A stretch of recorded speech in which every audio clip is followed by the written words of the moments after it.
All right, what's going on? It's Bobby Skinner, Giants Nation, and this is the New York Giants 7-round mid-season mock draft. I do this every year at the bye week. It's become a tradition.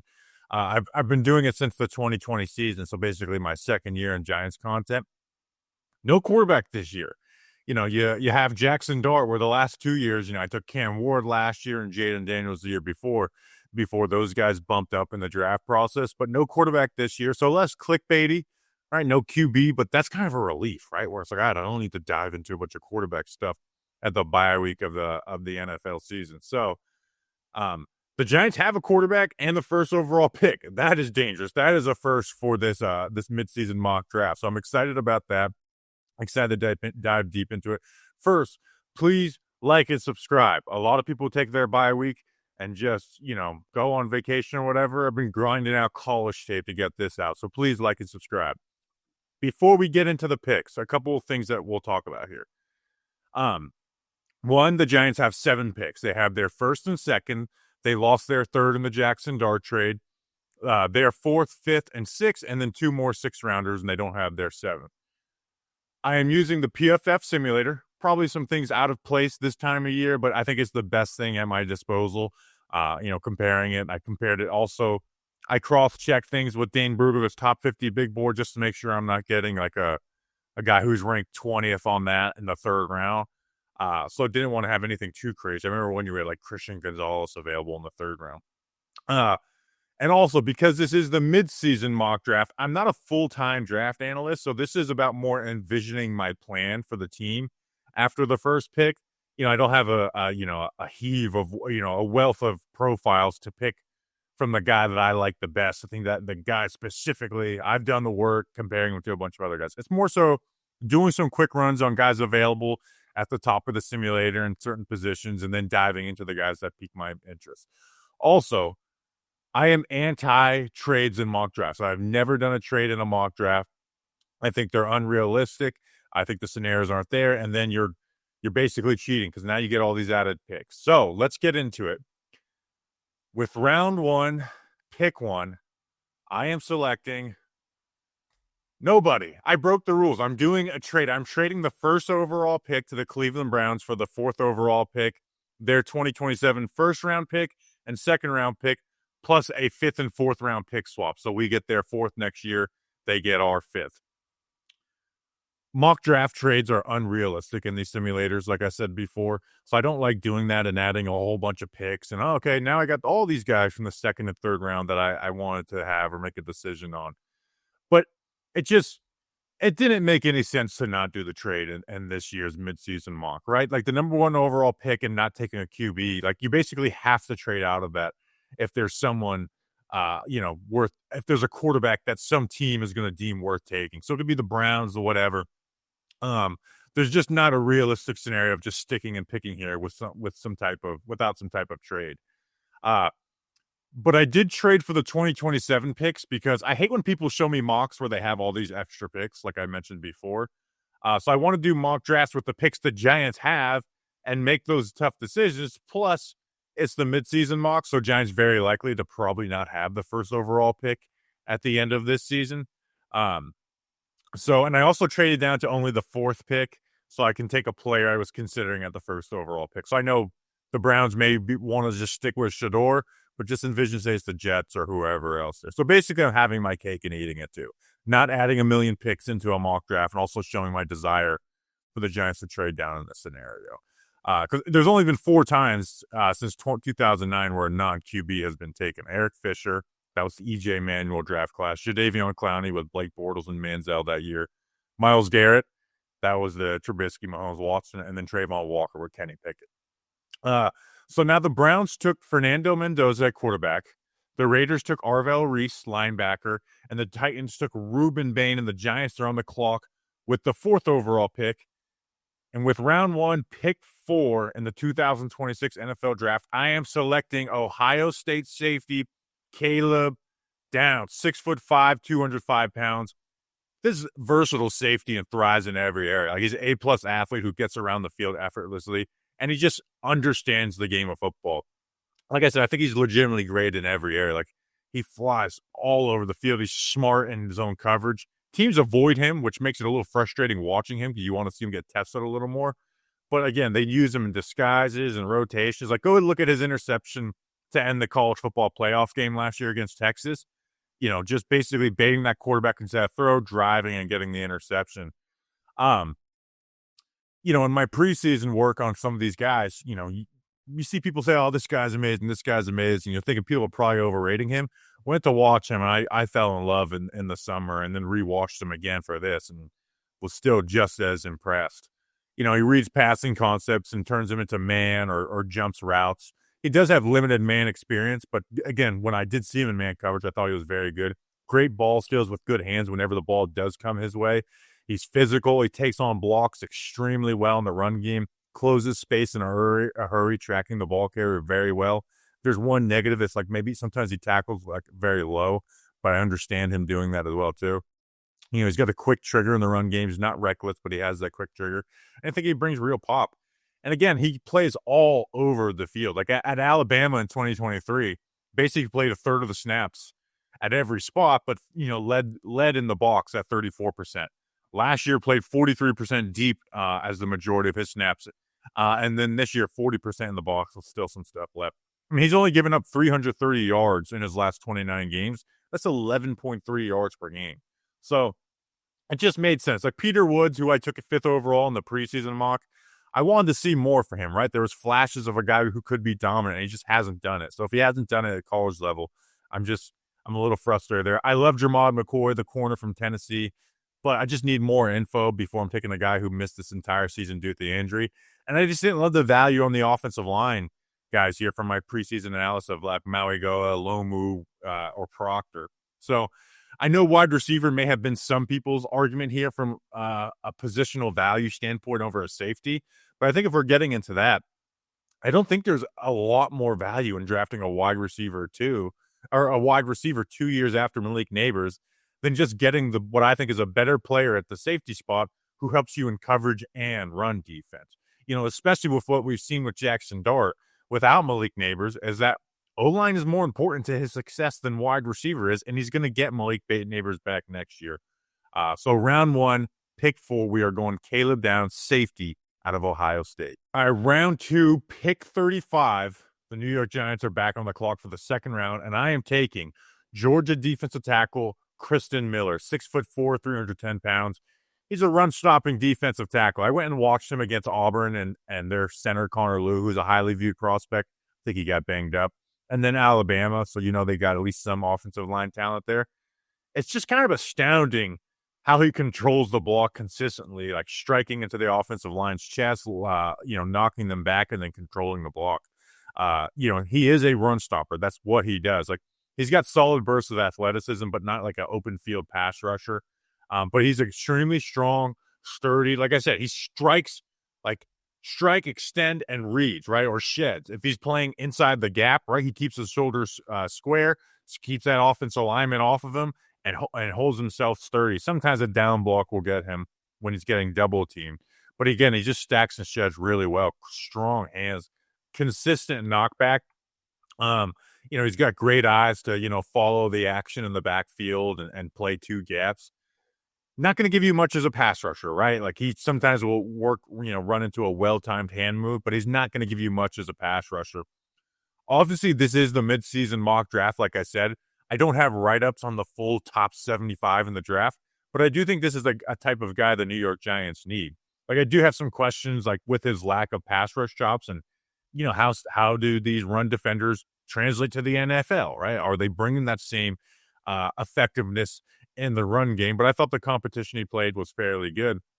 But you can go look at Mozzie Smith a few years ago, right? He's someone who kind of fit this profile. They're different players. Miller, I think, gets off the ball much faster, but I think he reminded me, if I want to keep it Giants related, A'Shawn Robinson, where again, you're not getting much as a pass rusher, but he is going to make his living off of stopping the run, and he's going to make a lot of money doing that. So Kristen Miller, pull a guy from the trenches in the SEC, or Georgia defensive tackle.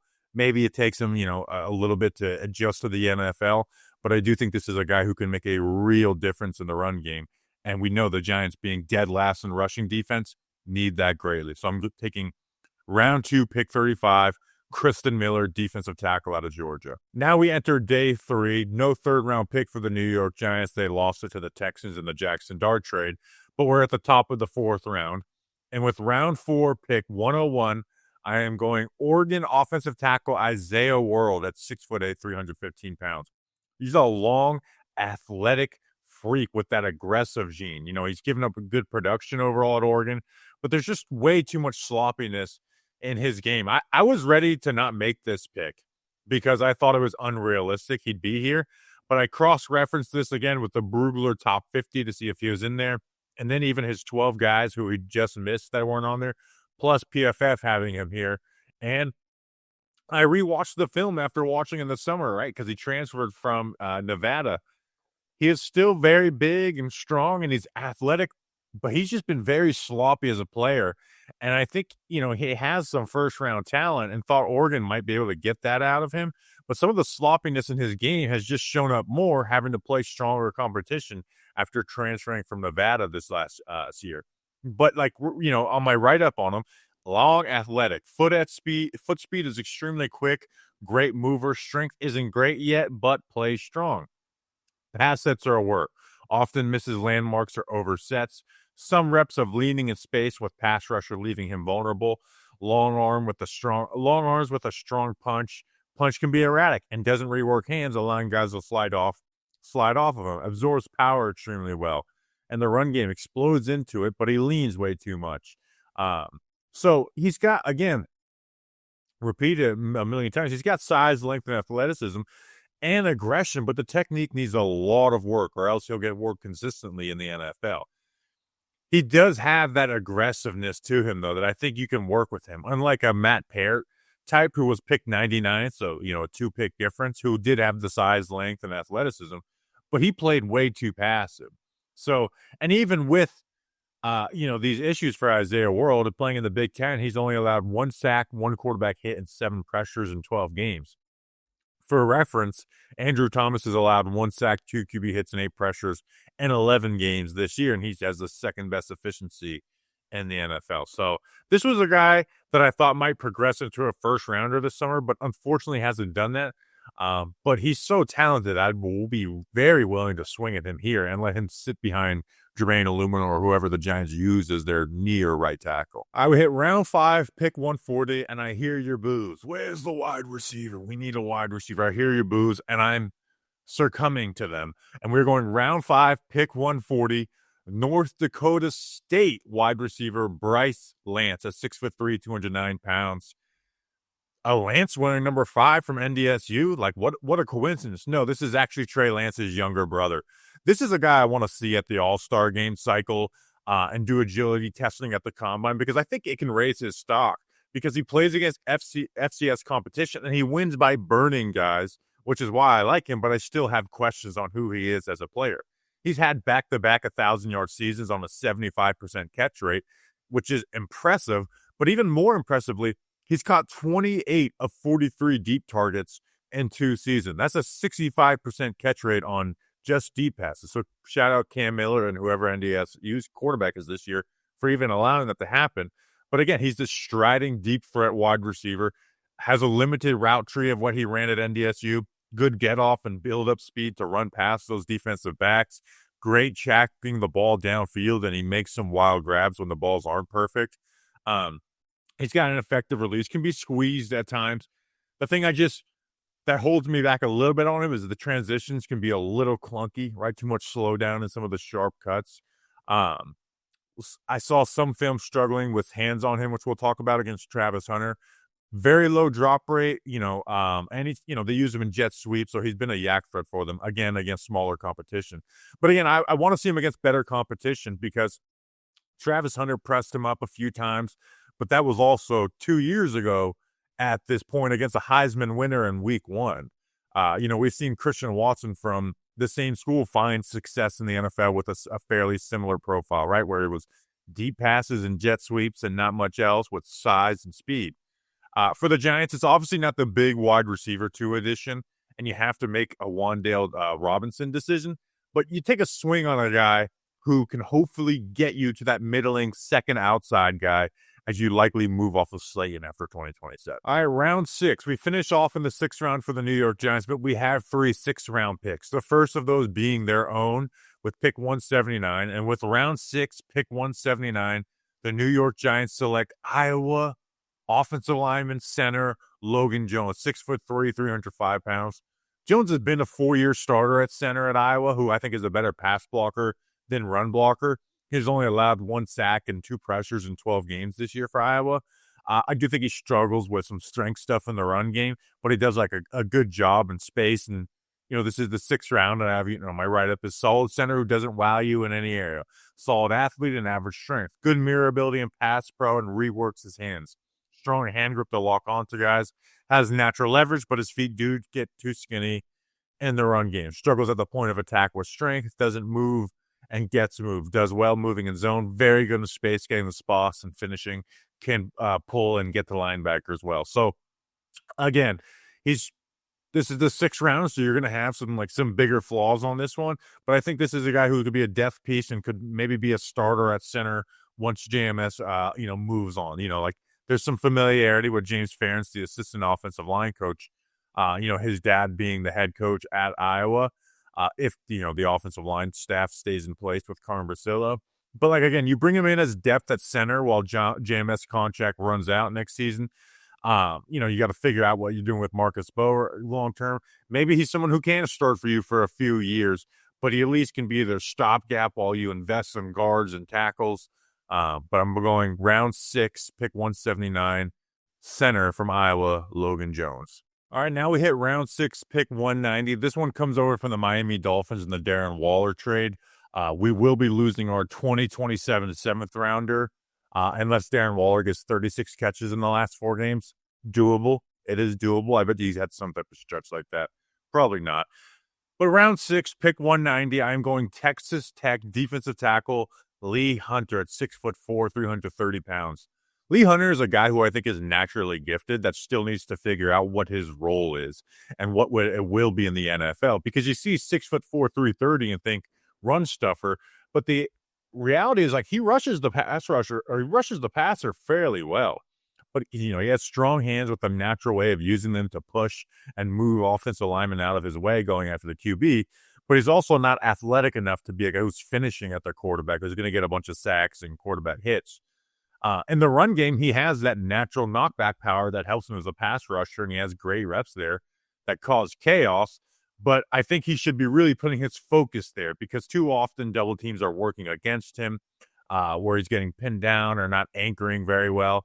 But again, he's firing off with moves instead of, firing into an offensive lineman's chest, even though he ends up jacking them up either way. But the NFL is a different game because, he's got good get off and that natural strength. So I get my second defensive tackle after taking Kristen Miller in the second and really try and shore up this defense to go with Dexter Lawrence and then the perimeter pass rushers at edge. And then hopefully Darius Alexander takes a step forward. He'll never be a great run defender, but takes a step forward as a pass rusher. So let's finish this off with round 6, pick 192. This comes over from the Dallas Cowboys. Quick, I'm going to give you 5 seconds to tell me how the Giants got this pick from the Cowboys.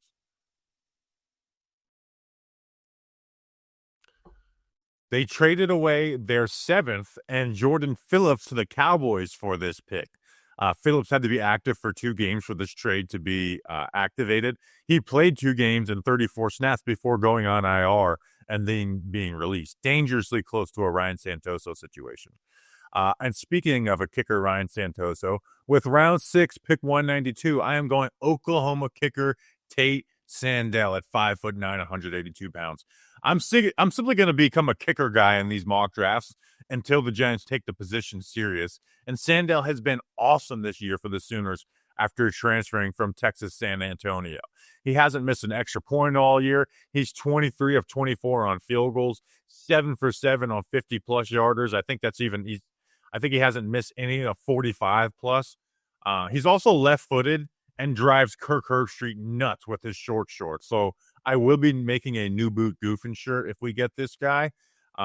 He may not declare. He does have another year of eligibility left.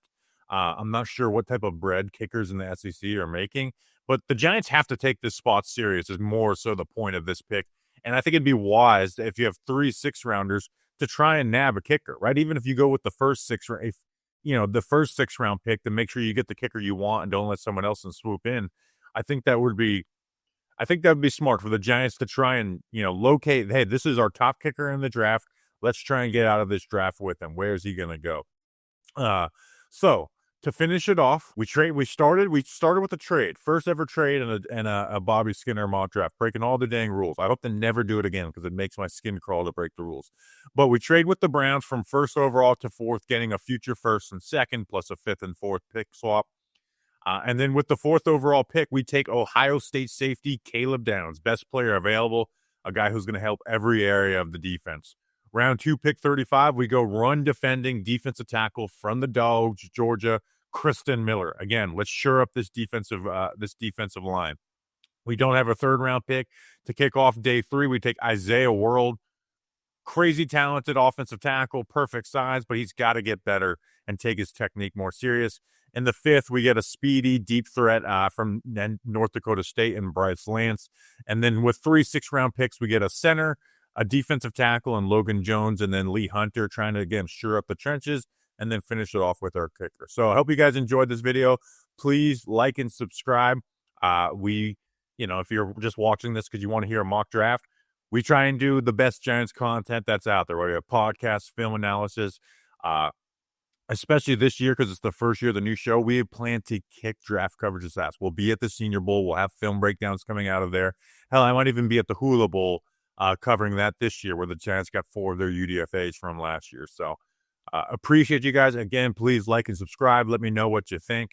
I already know the comment. Where's the wide receiver? Where's the wide receiver? Respect Bryce Lance. We'll see you when we see you. Until then, let's go Big Blue.